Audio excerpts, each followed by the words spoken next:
tornadoes are the result of a massive atmospheric release of energy.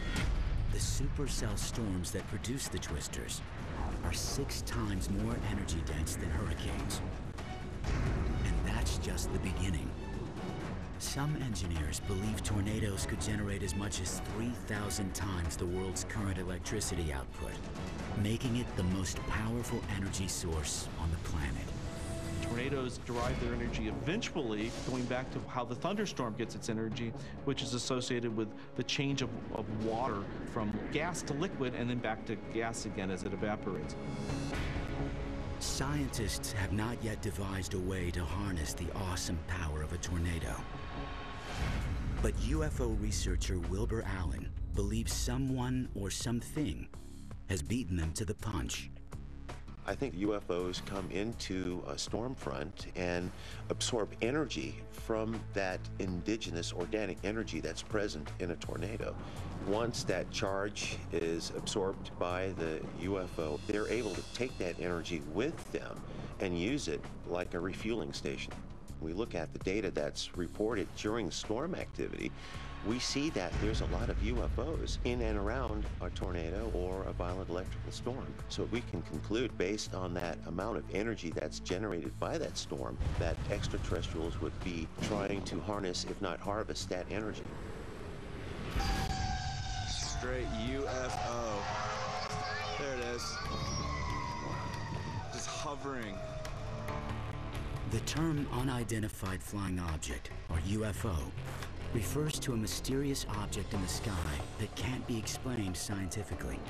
It's an idea that's been around since the ancients.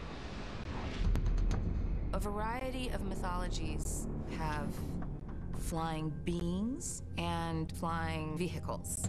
If you look at Celtic mythology or Greek mythology, Roman mythology, Native American mythology, they all contain celestial beings. The most famous UFOs, the Vimana, appear in ancient epic tales from India. Vimana are celestial aircraft that appear in a variety of ancient Indian writings, generally driven or carrying deities or extraordinary beings. Sometimes they glow and they're gold and they're fantastic. There are different ways that these move. Sometimes it might be something like wind or another kind of power source. Spanning centuries, continents, and cultures, similar links between tornadoes and UFO propulsion have been drawn. We have evidence that indicates that these storm fronts, tornadoes especially, are being visited and frequented by UFOs. A recent tornado in Kokomo, Indiana, may have just the evidence Wilbur needs to support his theory. An unidentified flying object was caught on tape and sent to Wilbur by Indianapolis resident Brandon Billeisen. It was Brandon's first UFO sighting, filmed outside his home, immediately following the November 2013 tornado. In the past 30 years, Indiana averaged 22 tornadoes per year. The worst outbreak in Indiana's history was on April 11th, 1965, where at least 10 tornadoes were reported and 137 people lost their lives.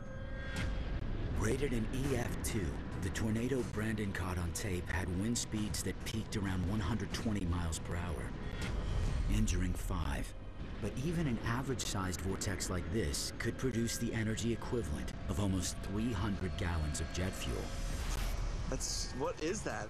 Could the video from Indiana finally be proof positive of Wilbur's theory and confirm the stories of the ancients? I would safely say that there is an interest between extraterrestrials and tornadoes based on this footage. Wilbur decides to put a new theory to the test. If a tornado attracts UFOs, could the electrical energy the tornado generates linger long enough to keep the UFOs in the same area? The only way to find out, Wilbur must get to Indiana as quickly as possible and try to document a UFO in the tornado zone. Coming up. Camera programmed. Look at that. I didn't see those fly by. I don't know if those are planes or not.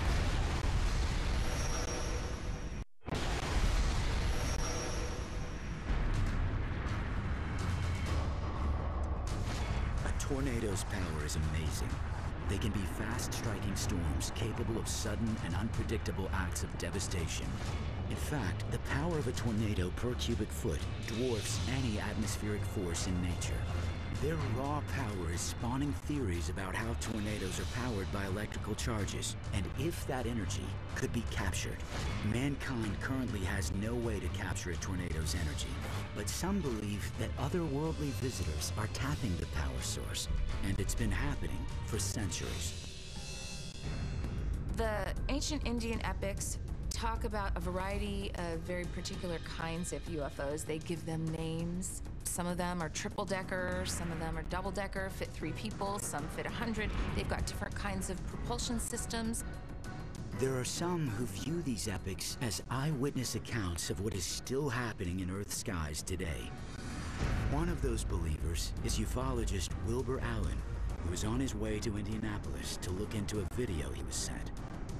Filmed by Billeisen in the wake of an EF2 tornado that hit Kokomo, Indiana in 2013.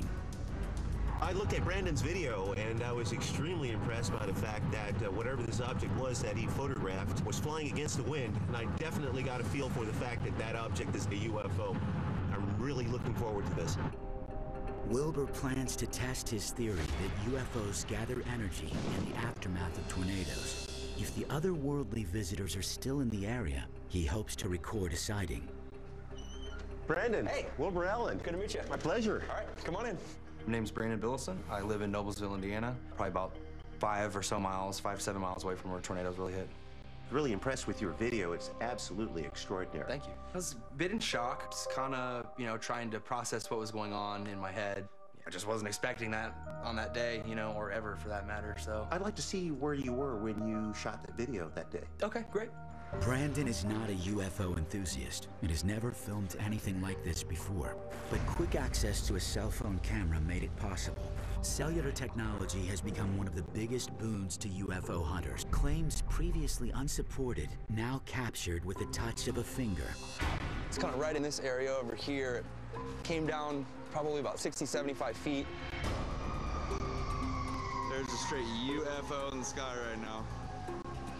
It was just moving all over the place, against the wind, just all over. There's a white sphere, clearly had a flight pattern of no aircraft that is man-made that I've ever seen. As far as light, it had a solid green light. You could only see at certain angles, but even then it was just a white ball, basically, white sphere. Before you actually encountered this object, what were your beliefs on UFOs? I've never even really thought about it too much, honestly. I would say, a UFO is probably some type of new aircraft that we as people are working on, but this didn't seem like anything that any humans ever like made. a human would make, Right. absolutely.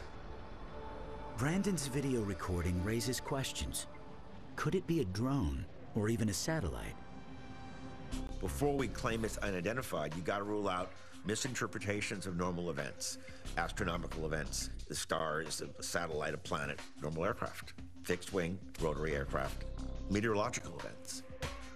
But Wilbur firmly believes there are otherworldly UFOs. And tonight, he will search for evidence over the tornado-damaged area. Wilbur believes the sheer amount of energy released in the tornado zone gives them a good chance of documenting a UFO that's still harvesting energy. I'm really excited to go hunt for UFOs tonight with Wilbur because I would really like to see one again and to experience what I felt the day when I captured the footage. Wilbur and Brandon head to nearby Kokomo, Indiana, where the tornado touched down. Dude, this is a perfect location. Yeah, this area out here, creepy. Every time the storms come by, there's usually a lot of activity as far as, severe weather in this area. Brandon shows Wilbur the area near where the tornado touched down. These are actually perfect conditions for this type of research. I like the fact that there's little light, if any, so we won't have anything that would possibly obscure whatever's going to show up in the frame. Okay, I think this is the spot here, Brandon. Wilbur picks a central spot with a good view of the sky where he can set up his camera. I'm going to take a reference shot first. That's my reference frame. When it comes to seeing at night, cameras have a distinct advantage over the human eye. Whereas eyes don't process additional detail after 10 seconds in the dark, a camera's slow shutter speed can expose even the faintest light. Wilbur sets his camera to take a picture of the sky every second for a few hours. When he plays it back later, the time lapse will reveal anything unusual that appears. Camera programmed, and I'm going to set it to start. All right. Wilbur and Brandon return to the car and carefully watch the skies. After a few hours, they retrieve the camera to check their results. All right, so what exactly are we looking for? We're looking for UFOs. Let's take a look at this. Look, something flew by. We got this aircraft. There's our aircraft. Okay. So we did capture an object, but that doesn't necessarily mean it's a UFO. I think we need to load this into a computer and take a look at it closely. All right, sounds good. Let's do it. I am excited. I hope we see something. Just give it a second. Still loading.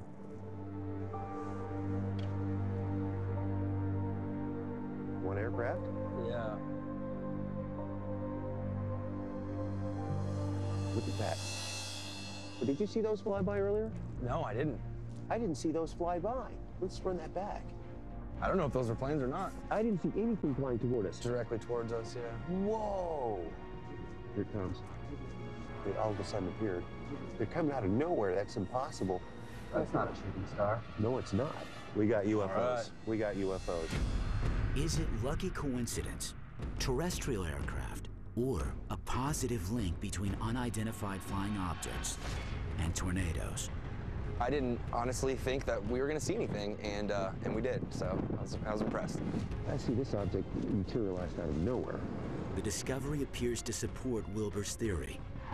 He says that UFOs use a tornado's electrical charges to harvest energy.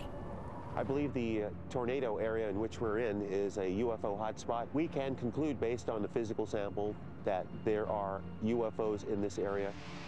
We got something. All right. Yes, we did.